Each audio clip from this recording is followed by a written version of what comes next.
free throws in the game of the season para sa inyo. Can you say na this is a nice way of really turning things around and down stretch of the Philippines for you?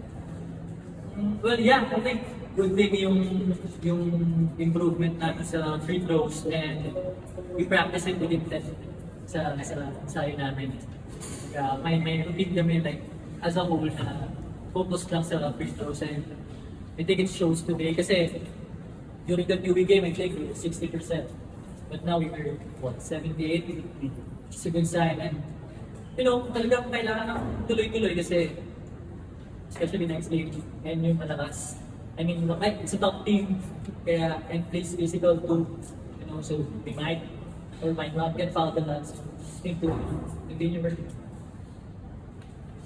For you, medyo limited sa offense 6 points, pero defensively speaking, kahit ng mga coordinations, you're limited giant.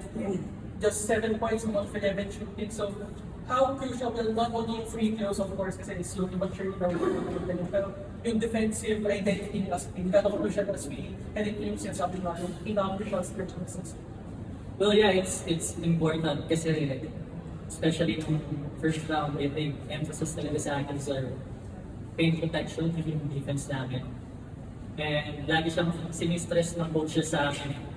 And I think you gotta give, you know, credits din sa teammates ko kasi talagang nag-commit sila dun sa defensive system na gusto ng coaches namin. And yun lang naman lagi sinasabi nila coach sa amin na we just do our job here sa practice and you know, we hope that it translates here sa game.